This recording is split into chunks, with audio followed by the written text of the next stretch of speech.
Hello everyone, मैं अनिल कुमार फिर से आज आपके लिए एक वीडियो लेकर प्रस्तुत हुआ हूं और जानेंगे आज इस वीडियो में कुछ चिन्हों के बारे में। आप जानते हैं क्या गणित में पाए जाने वाले चिन्ह दैनिक जीवन में हमारी क्या भूमिका निभाते हैं?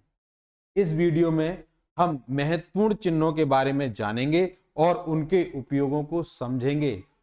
कुछ लोग गणित के चिन्हों को सही ढंग से उपयोग में नहीं ला पाते हैं, जिन्हें उन्हें क्या कठिनाई का सामना करना पड़ता है। तो आज हम इन्हीं चिन्हों के बारे में जानेंगे और जो बच्चे बेसिक से पढ़ रहे हैं या जिन्हें चिन्हों के बारे में कम जानकारियां हैं, आज उनकी सारी वो समस्याएं दूर कर देंगे। कहने का मतलब है मैं आज इस वीडियो के माध्यम से सारे के सारे चिन्हों के बारे में बता दूंगा, किस चिन्ह का यूज कहाँ किस प्रकार से किया जाता है। तो चलते हैं अब इस वीडियो में। आज हम जानेंगे मैथ्स के सिंबल्स के बारे में कि मैथ के सिंबल्स के किसका क्या क्या उपयोग कहाँ कहाँ किया जाता है। तो आप लोग बने रहिए मेरे साथ 5 से 10 मिनट तक इस वीडियो में। आज आपको सारी चीजें मैं यहाँ पर क्लियर करूंगा। चलिए, सबसे पहले महत्वपूर्ण चिन्ह में सबसे पहले दैनिक जीवन में भी जो सारी चीजें यूज होती हैं, सबसे पहले आपको देखिए जोड़। सबको पता है जोड़ को सम कहा जाता है। किसी भी संख्या को यहाँ जोड़ना, आपस में जोड़ना, तो क्या होगा वो जोड़। मान लीजिए और 5 है, 5 के साथ अगर हम 6 जोड़ रहे हैं तो वो हमारा जोड़ के अंतर्गत ही आता है। ठीक है। घटावा क्या होता है, किसी संख्या को किसी दूसरी संख्या से घटाना, वो हमारा माइनस के अंतर्गत आता है, उसको सब्ट्रैक्ट कहा जाता है। ठीक है। जैसे 10 में से अगर कोई संख्या घटाई जाए 5, तो वो 5 आएगी। मगर यहाँ पर घटाना प्लस में बड़ी संख्या से भी, मतलब प्लस वाली संख्या से भी माइनस कर सकते हैं और माइनस वाली संख्या से भी किसी प्लस वाली को माइनस कर सकते हैं। कोई संख्या बड़ी है छोटी है तो उसके आधार पर ही उसका आंसर आता है। थोड़ा डिटेल में आगे बताऊंगा। अगर +10 है -5 है, +10 -5 है, तो आंसर जो आएगा यहाँ पर किसका आएगा, +5 आएगा। कितना आएगा, +5 आएगा। अगर अगर हम कर रहे हैं, अगर हम घटा रहे हैं 5 -10 कर रहे हैं, ऐसा होगा नहीं। मगर जब गणित के आधार पर करेंगे तो ये माइनस की 5 वैल्यू देगा। कितनी देगा, -5 वैल्यू देगा। ठीक है। आप जोड़ घटाने में हम प्लस माइनस का यूज का विशेष ध्यान रखते हैं। गुणा इसी प्रकार से गुणा करेंगे किसी संख्याओं में, तो गुणा का चिन्ह, ये गुणा का चिन्ह है। किसी संख्या में अगर किसी संख्या से गुणा करें उसकी वैल्यू जो देगा भाग। ऐसी भाग जब हम करते हैं तो किसी संख्या में जब भाग दिया जाएगा तो भाग करने के बाद जो वैल्यू आएगी, जैसे जैसे जैसे 100 में भाग में दे दूं, 100 में भाग का चिन्ह है, 100 में भाग दे दूं 5 का, तो 5 कितनी बार जाएगा, वैल्यू कितनी देगा, 20 देगा। 20 पंजे 100। ठीक है। प्रतिशत, किसी चीज का या किसी वस्तु का प्रतिशत निकालना हो तो हम कैसे निकालेंगे। प्रतिशत का चिन्ह, ये प्रतिशत का चिन्ह होता है। जैसे कोई बच्चा है, उसने मार्क्स प्राप्त करे हैं, तो उन मार्क्सों से उसको कितने प्रतिशत मार्क्स मिले हैं, तो वहां पर निकालने का जो फॉर्मूला होता है, कैसे, कोई बच्चा है, किसी बच्चे ने 60 मार्क्स प्राप्त करे हैं और टोटल मार्क्स कितना है, उसके टोटल मार्क्स हैं 200। कितने हैं, 200। तो इसका प्रतिशत निकालना है तो क्या करेंगे, प्राप्त अंक बटे कुल अंक। तो प्राप्त अंक बटे कुल अंक, तो गुणे 100, तो ये प्रतिशत में बदल जाता है। ठीक है। तो यहाँ 100 से 100 कट गया तो कितना हो गया, 30% आ जाएगा। कितना आ जाएगा, 30। तो इसके सीधे पीछे क्या लगा देते हैं, प्रतिशत का निशान लगा देते हैं, तो ये हमारी वैल्यू बन जाती है 30।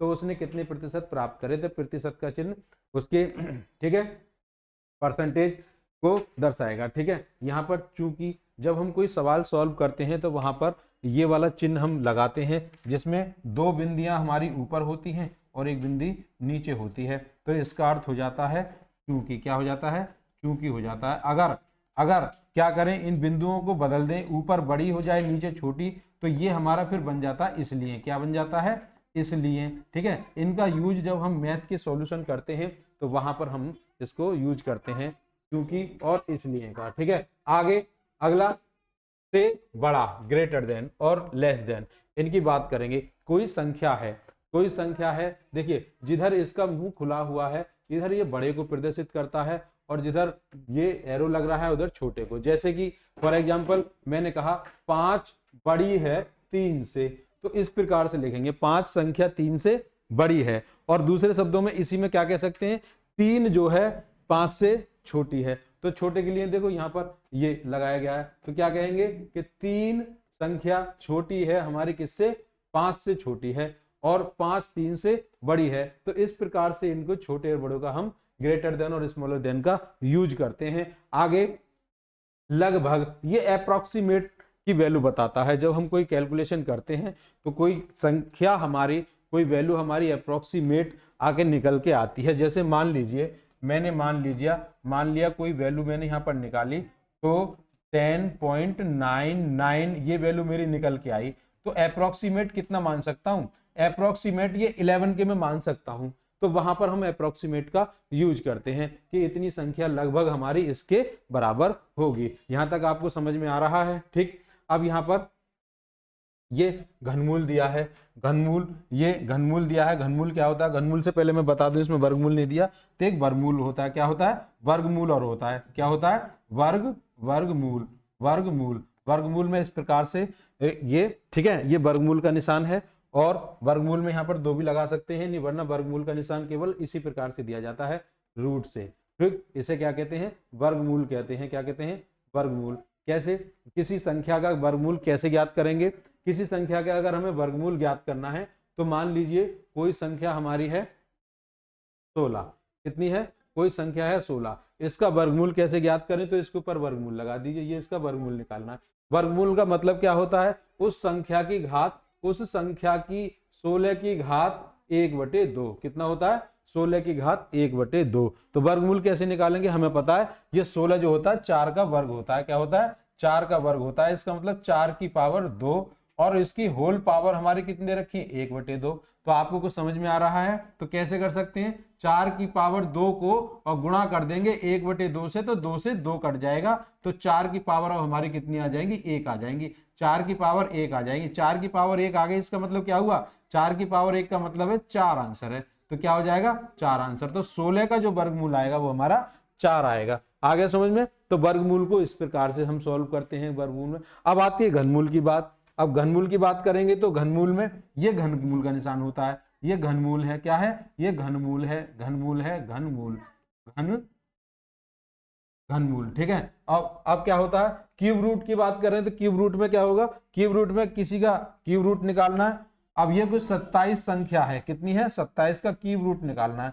27 का क्यूब रूट का मतलब क्या हुआ, अब यहां समझ लीजिए, 27 को मैं लिख सकता हूं 27 की पावर 1/3। 27 की पावर कितनी हो गई, इस क्यूब का मतलब होता है 27 की पावर 1/3, उसकी उस संख्या की पावर क्या होती है, 1/3। तो क्या करें, 27 क्या होगा, ये 3 का घन होगा, 3 तिया 9 तिया 27, 3 तिया 9 तिया 27, इसका मतलब 3 की पावर 3, तो ये हो गया 27 हमारा। और क्या लिख सकते हैं, 1/3, तो क्या हो गया, 3 की पावर 3, 3 की पावर होल पावर 3 गुणे 1/3, 3 गुणे 1/3, 3 की पावर 3 गुणे 1/3, और गुणा में ये देखिए घातें कट गई, अब पावर ही तो है, ये 3 से 3 कट गया, 3 की पावर 1 का मतलब क्या हो गया, 3। तो इसका मतलब क्या है, 27 का जो घनमूल कितना आएगा हमारा, 3 आएगा। ठीक है, आ रहा समझ में। आगे बढ़े, सर्वागसमता। सर्वागसम क्या होते हैं, सर्वागसम जब हम बात कर रहे हैं मैथमेटिक्स में, वहां पर हम जैसे दो त्रिभुज ले लें, दो त्रिभुज हमारे सर्वागसम होंगे। ठीक है, जब हम बात करते हैं मैथमेटिक्स में, तो मैथमेटिक्स में जब पढ़ाई करते हैं वहां पर त्रिभुजों के बारे में, हम त्रिभुजों की प्रमेयों को सिद्ध करते हैं। तो त्रिभुजों की जो प्रमेय सिद्ध की जाती हैं रचनाओं में, तो वहां पर जो त्रिभुज की बात आती है कि दो त्रिभुज सर्वागसम होंगे। मैं त्रिभुजों का एग्जाम्पल ले लेता हूं। त्रिभुज, ये ट्राइंगल है, ये ट्राइंगल रिप्रेजेंट करता है। ठीक है, दो त्रिभुज हमारे सर्वागसम होंगे, तो हम ऐसे निशान लगा देंगे, ये दो त्रिभुज सर्वागसम है। सर्वागसम की कंडीशन क्या है, सर्वागसम की कंडीशन होती है कि उस त्रिभुज की दो तो भुजाएं बराबर हो और कम से कम एक उनका कोण बराबर होना चाहिए। मान लीजिए ये वाला कोण, ये दोनों कोण आपस में बराबर हैं और ये दो भुजाएं बराबर हैं ये वाली दोनों की, तो वो त्रिभुज हमारे कैसे कहलाएंगे, त्रिभुज हमारे कहलाएंगे सर्वागसम त्रिभुज कहलाएंगे। क्या कराएंगे, कॉन्जुगेंट कहलाएंगे। ठीक है, सर्वागसम त्रिभुज कहलाएंगे। भाई यहां तक आ रहा है समझ में सभी को। ठीक है, आगे बढ़े। ये जो उल्टा ए बना हुआ है ये सभी के लिए यूज किया जाता है इस प्रकार से। ऑल के लिए यूज किया जाता है, फॉर ऑल के लिए शब्द यूज किया जाता है। ठीक है, और क्या रह गया, इसमें रहेगा टाउ। ये टाउ क्या है, टाउ सिंबल जो किया जाता है ये साइंस लैंग्वेज, साइंस में रिप्रेजेंट करने के लिए किया जाता है। ठीक, ये टाउ जो किया जाता है बल आघूर्ण के लिए भी हम यूज करते हैं फिजिक्स में। ठीक, तो टाउ क्या है, एक सिंबल है जिसमें साइंस के प्रतीक के रूप में इसे यूज किया जाता है टाउ को। ठीक, आगे बढ़ते हैं।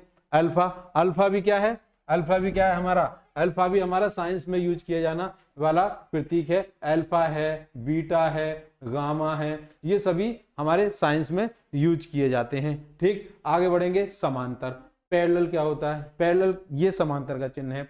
यदि दो रेखाएं ये हमने खींच ली, ये क्या रिप्रेजेंट कर रही हैं, ये रिप्रेजेंट कर रही हैं कि ये दोनों हमारी रेखाएं कैसी हैं, समांतर हैं। तो हम ए और बी और सी और डी, तो हम इनको कैसे बताएंगे कि दोनों रेखाएं समांतर हैं, तो कैसे बताएंगे, ए बी समांतर है, ए बी समांतर है सी डी के, ए बी किसके समांतर है, सी डी के। तो इस प्रकार से हम रिप्रेजेंट करेंगे समांतर को। ठीक है, इस प्रकार हम रिप्रेजेंट करेंगे समांतर को। इसी के बाद समांतर अगर कह दे A B Rekha B C पर परपेंडिकुलर है, तो ये रेखा अगर इस पे परपेंडिकुलर होगी तो परपेंडिकुलर का चिन्ह ये बनता है, ये इस पर 90, ये क्या है, परपेंडिकुलर है। तो परपेंडिकुलर कैसे बताएंगे, लंबवत, A B Rekha, A B रेखा लंबवत है सी डी पर, ये लंबवत का निशान है। ठीक है, ये चिन्ह किसका है, लंबवत का। ए बी रेखा किस पर है, पैरेलल है, तो ये पैरेलल का निशान हो गया,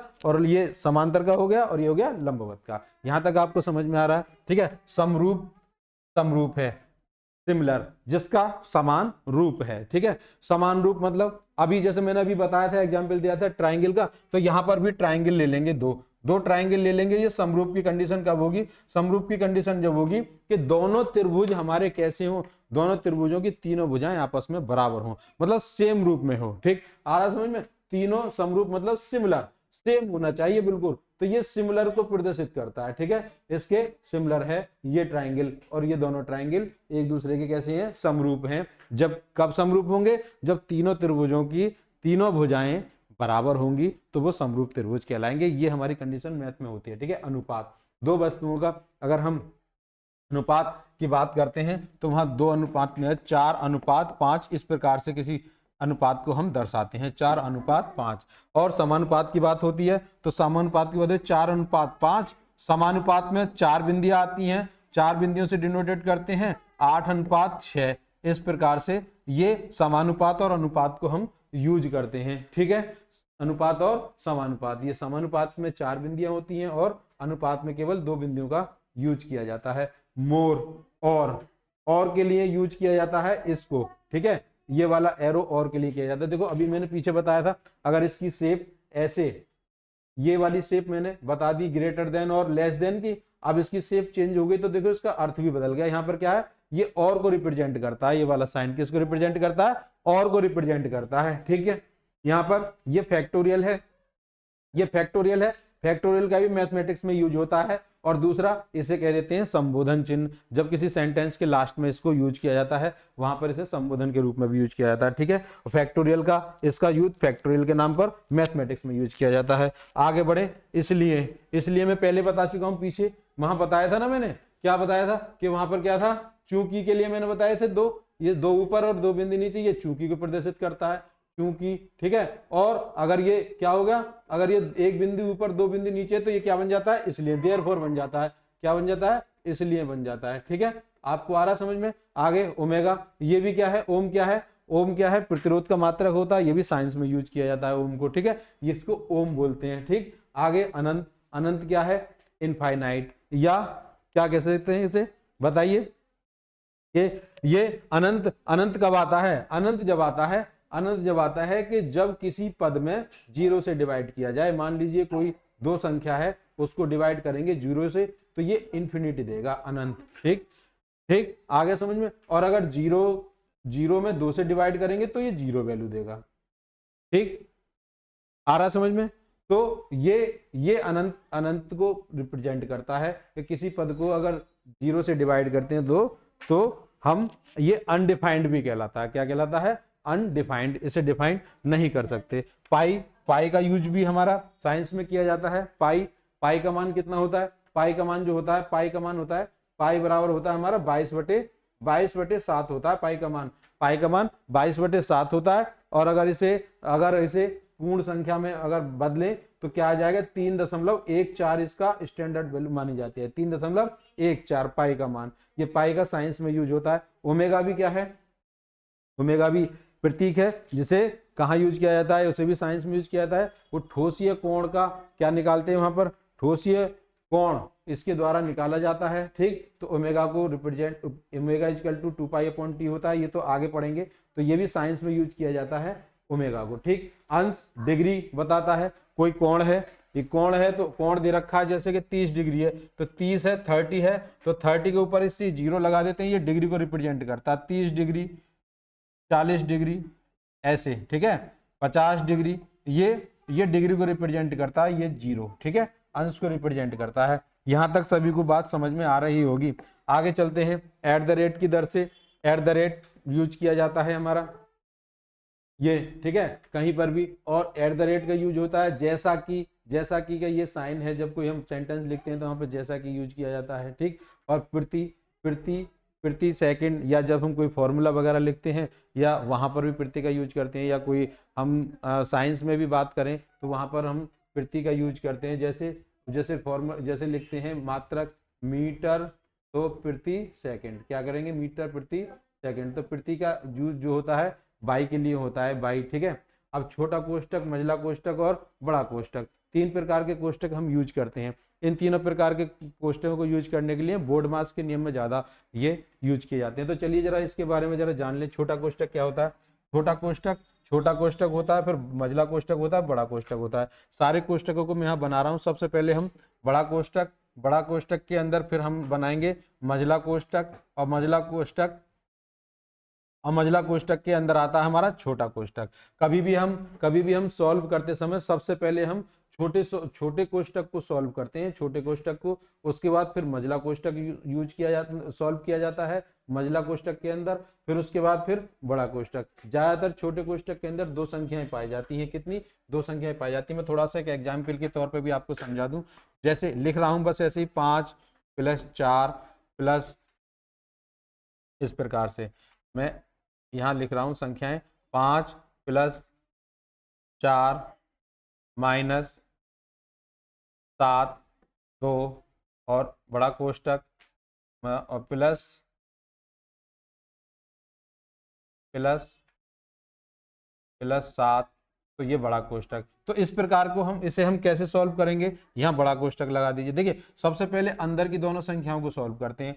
7 में से 2 घटाएंगे तो फिर यहाँ पर कितना बचेगा, 4 माइनस ये बचेगा 7 में से 2 गए तो 5 बच गया। तो ये कोष्टक यहाँ पे खत्म हो जाएगा, फिर ये छोटा कोष्टक आ जाएगा। इसके बाद पीछे ये 2 संख्या लिखी हुई हैं, तो ये ब्रैकेट मझला कोष्टक को फिर सॉल्व करेंगे। मझले कोष्टक को सॉल्व करने के बाद फिर बड़े कोष्टक को सॉल्व करेंगे। फिर बड़े कोष्टक को 4 में से 5 गया, 4 में से 5 जाएंगे नहीं तो क्या बनेगा, -1 बनेगा। और यहाँ कितना 5, और ये कितना है प्लस 5 प्लस, और यहाँ -1 आ जाएगा और प्लस 7 है, 7 5 12, 12 - 1, 12 - 1 इक्वल टू 12 - 1, 12 - 1 इक्वल टू कितना आ गया, 11। ठीक, इस प्रकार से हम तीनों कोष्टकों का हम यूज करते हैं। और वहां पर बोर्ड मास का नियम लगाया जाता है। बोर्ड मास का नियम जो होता है, बोर्ड मास के नियम में सबसे पहले हम भाग करते हैं, उसके बाद फिर गुणा करते हैं, उसके बाद फिर जोड़ते हैं, फिर सबसे लास्ट में घटाना करते हैं। ठीक है, तो ये बोर्ड मास का नियम हमारा होता है। तो बोर्ड मास के नियम में ही इन कोष्टकों का हमारा यूज किया जाता है। यहां तक आपको सब बातें समझ में आ रही होंगी। तो आगे चलते हैं। अगला यहाँ पे देखिए, ये थीटा जो यूज किया जाता है, थीटा, फाई, बीटा, तो ये सब हमारे किस में यूज किए जाते हैं, सभी हम सिंबल्स के रूप में यूज किए जाते हैं साइंस में। ठीक है, साइंस के सिंबल्स के रूप में किया जाता है इनको यूज। ठीक है, और बराबर है। अब बराबर का क्या होता है, बराबर में कोई संख्या है, 5 = 3 + 2, तो यहाँ पर ये रिप्रेजेंट कर रहा है कि 5 हमारी इसके बराबर है। अगर मैं लिख दूं 5 डज नॉट इक्वल, तो क्या कर दूंगा, 3 + 3 कर दूं, 3 दूनी 6 हो जाएगा, 5 के बराबर नहीं होगा। डज नॉट इक्वल और बराबर नहीं है, देखो दोनों यहाँ पर दे रखे हैं, बराबर है और बराबर नहीं है। ठीक, यहाँ पर ध्यान दीजिए कि ये बराबर नहीं है और बराबर है, दोनों का मैंने यहाँ पर यूज बता दिया। वर्गमूल में पहले बता ही चुका हूं आपको, वर्गमूल क्या होता है, वर्गमूल पहले बता दिया। क्वेश्चन चिन्ह, क्वेश्चन मार्क, जब हम किसी सवाल को करते हैं या किसी से क्वेश्चन कर रहे होते हैं, हमारे पास क्वेश्चन, उसमें सबसे लास्ट में क्वेश्चन मार्क लगा होता है कि जब उसका आंसर हमें देना होता है। तो ठीक है, तो क्वेश्चन मार्क ये क्या है, प्रश्नवाचक चिन्ह का ये साइन है, और ये बराबर और इक्वल और नॉट इक्वल। तो यहाँ तक आपको इतने, आपको अभी तक जहां तक है आपको समझ में आ गया होगा कि इन चिन्हों का किस प्रकार से यूज किया जाता है। इसी प्रकार की और वीडियो देखने के लिए हमारे चैनल को लाइक करें, सब्सक्राइब करें और शेयर करें। जय हिंद, जय भारत।